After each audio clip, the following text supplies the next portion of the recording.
what that does, though, is it says that the ball, as it drops, is changing its shape of its own volition. Okay, it's causing itself to squish down, and it's accelerating into the lower point. Okay, meaning that it's thoughtfully on its own thinking, I want to drop down. So it squishes into this position, or stretches into this position, and it accelerates it and makes it look like it's going faster. Okay, so if your character has a mind of its own, great, do it. In our case, we're just dropping a ball. The ball has no mind, it's just a ball that's dropping, and it reacts to the surface. All right. So doing this is one option, but it changes the complexion, the feel of your animation. When we get to character animation, yes, you can do this because you actually have a character that's moving from one position to another. Their muscles are causing them to jerk in a certain direction, which would cause that distortion. So you can get away with that. Okay? And I'm going to show you later on some variations of what it would look like with this as the in-between for number 5. Right? So we've now gotten down to the bottom position. Now what we want to do is we want to reverse and come back up again. So we're going from number 7 back up to number 1. So actually we want to put number 1 back down again because we're going to in-between up into it. So we're going from number 7, the low point, back up to number 1. And so our in-between here is number 8. So this is the instance where we would distort the ball, and this is the classical way of doing it because we've squished the ball on this side. The reaction to it would be a stretched position on the way back up again. So I could reuse that drawing that I just did, but I'll do a clean drawing right here. So I find my halfway position between these 2 points, which is right here, and I'm going to draw the ball in a stretched position like this. Okay, so I'm very, very lightly drawing it on there, so I can just barely see it. And the reason I'm drawing it very lightly is because I want to make sure that my volume is the same. So I'm just going to go back to number 7, which is my squish position, turn my drawing sideways, and trace it off. And that way I maintain my overall volume. The ball doesn't shrink or grow. So again, it just helps to maintain a consistency within the drawings. So I just tighten it up like that, and now I've got my stretch position. So now I put my drawings back down on the pegs, and I can flip this, and you'll see the action is slightly different now. So we're going from the down position here, stretching, and then to the high point. Okay, so it has a reaction to the impact. Now we're going to continue on through the rest of the in-betweens. We're going to do number 9, back up to number 1. And because we're in a stretch position here, we want to recover, this is called the recovery, back up to a circle. So it's not going to just instantly change from an oval stretch position immediately back into a circle position. That would be too abrupt.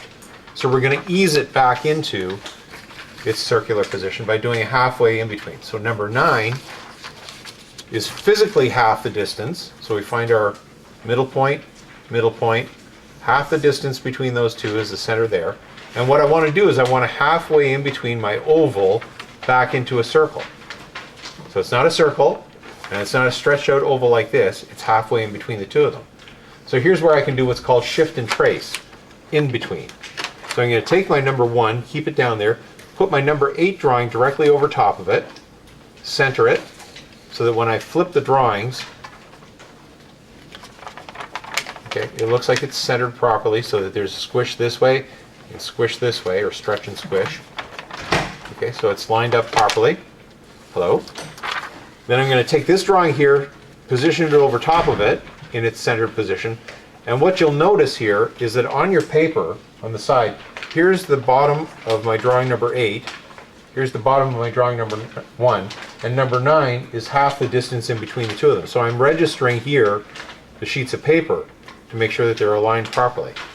So now I can hold the bottom of the paper down here to register the pegs, take my drawings and flip them like this to see the action that's taking place, and I can now properly in between. So I want to go from this line here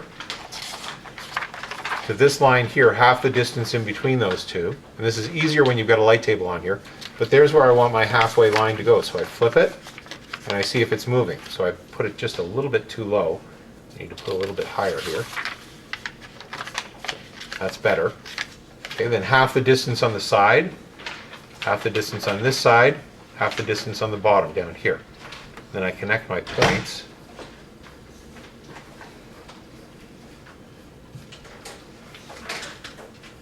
So once I've done the one side there, I can now take and flip. See the action? See how the line recovers back to its circular position evenly. Okay, so I do that part of the circle, then I come around and I do this side of the circle over here. So again, every time I do a portion of the line, I can double check to make sure it's doing what I want it to do, and then proceed on to the next part of the line. So make sure you do that as you're doing your in-betweens, always double checking by flipping, because if I just went through and did the entire drawing completely and then flip it and find that it's wrong, I got to redo the entire drawing, and I've wasted that amount of time. So we're talking about accuracy here and control of your line, making sure it's doing what you want it to do. So now I need to go from number 9 into number 1. From here up to here, I got to do the recovery again. So number 10 is physically half the distance, so I got to find my halfway point between those two. There's my center there and my center over here, so half the distance is right there. And again, shifting, get it over top of it, make sure it's in the right position there. Line up this paper.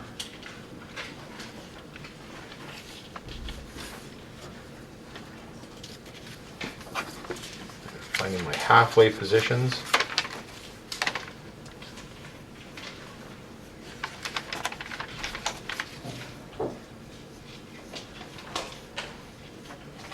So I can once again control exactly what it is that my line is doing.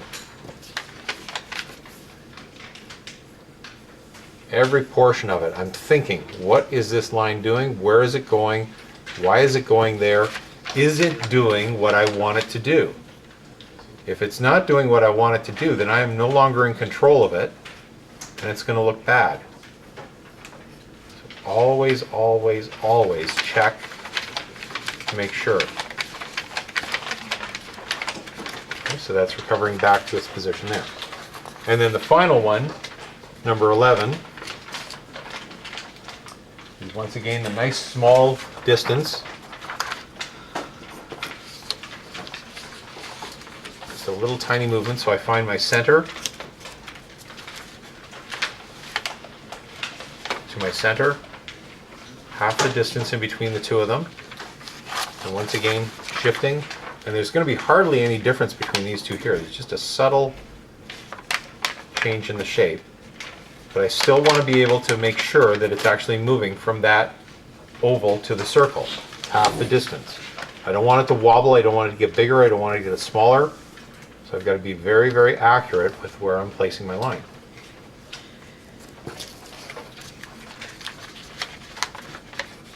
Okay. Very, very little movement there, but there's enough, just like the thickness of my pencil line.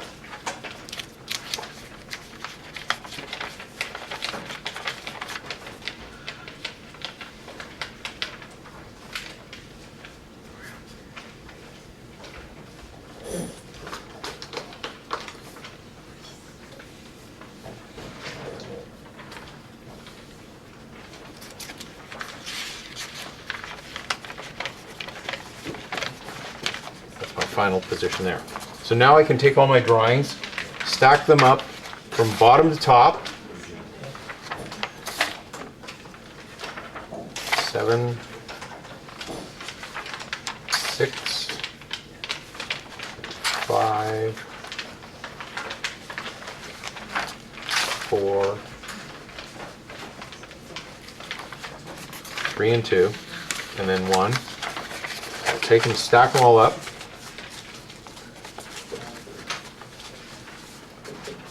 Them all nice and straight and blurry. There we go. So they're all nice and registered to each other. I do my fan, where I grab the top, bend it over. See the fanning that's taking place there? Okay, so when I originally stack them up like this, it's all lined up perfectly square. Okay, So simply by grabbing and bending, it automatically fans them out. Okay, there's that fan that's taking place there. So I'm pinching here on this side, and I reverse the curve to the opposite side, and this side fans out even more here. See how it's fanned out there? So I pinch that side now and reverse it and see, whoop, there it goes. It fans out even more. So I'm just doing a little wobble, just wobbling back and forth in order to get this. So I just run my thumb over top of it, and they fan out automatically. So now I grab the top. There's my first drawing there. And through the magic of animation, boing, boing, boing. And now what I'll do on the videotape is I will dissolve this into a pencil test that shows it shot on twos.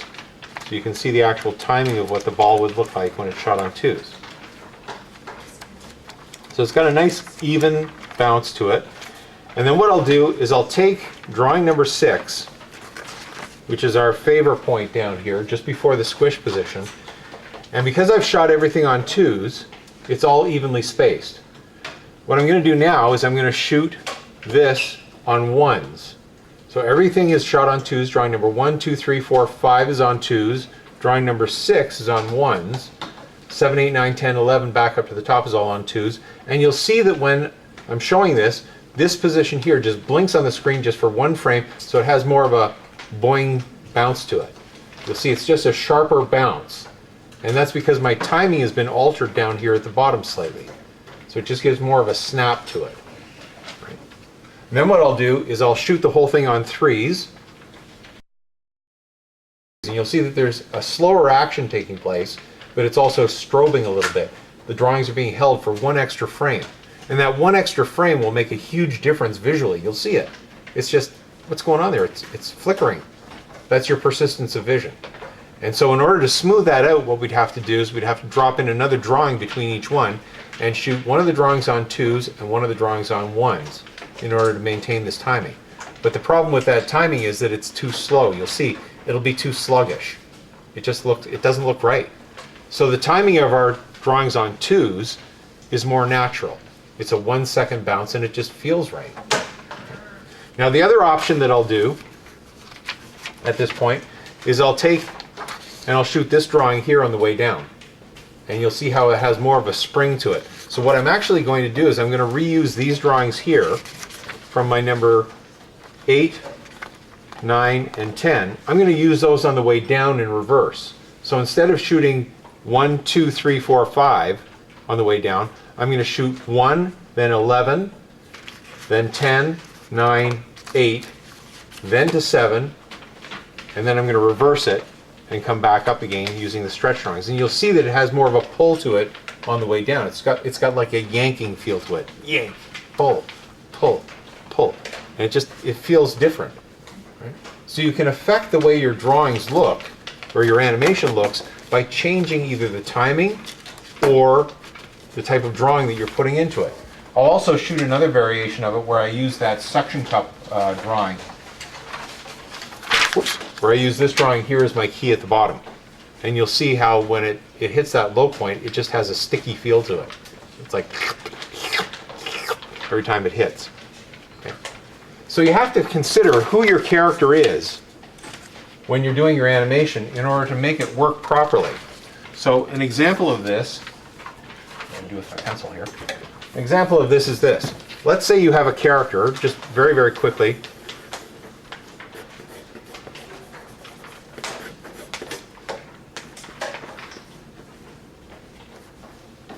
Let's say this is your character design.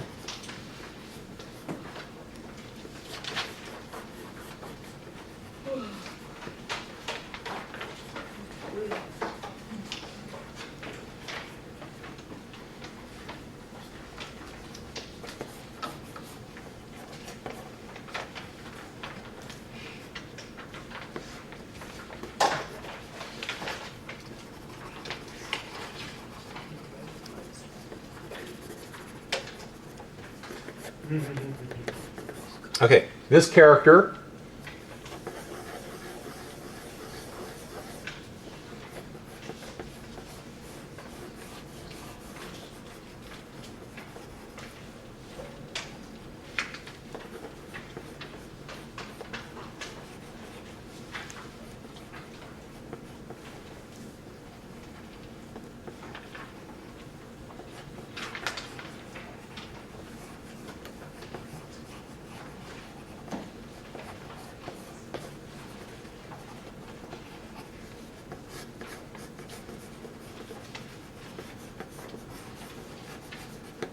and this character are going to act in two different ways. Visually, they're two different characters. This guy here looks like he could break your arm in a second. This is a cute little kid, maybe 10 years old. Okay. The actions of this character are going to be completely different from the actions of this character in every way. Every type of an action. The way this character walks will be different than the way this character walks. If this character jumps over a fence, this character will jump over a fence differently. Right? It just depends on, who the character is and understanding the physical makeup of the character, but also the psychological makeup of the character. This character is a big hulking monster. He's going to move slower than this kid here. This kid would probably run circles around him. Okay?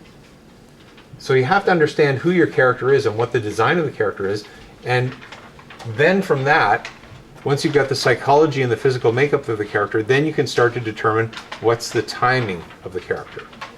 So just like the bouncing balls, if we're dealing with the ball that was like the hockey ball, okay, has very little bounce, if any bounce at all, compared to a ping pong ball.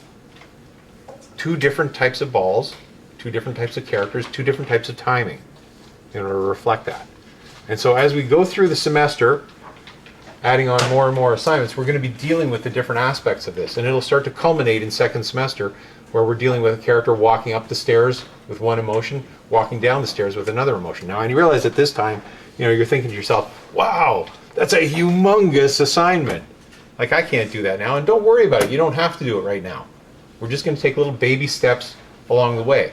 But the number one thing that I want you to keep in mind here is that this ball bounce assignment that we've just done, where we've got this ball bouncing up and down, just this simple action of this is something that's going to be inherent in practically every piece of animation you're ever going to do. You're going to use some form of this in every piece of animation. And as we move through each of the assignments, we're going to add on a principle that, again, will be inherent within practically every piece of animation you're going to do.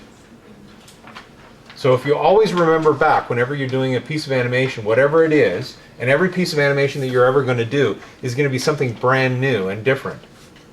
You'll never have done that piece of animation before. But if you always revert back to what was the principal piece of animation assignment that we did that I can relate to this, whether it's a bouncing ball, a double ball bounce with a tail, pendulum swing with overlapping action, seaweed action, okay, you incorporate all those things into your piece of animation, all of a sudden it becomes so much easier.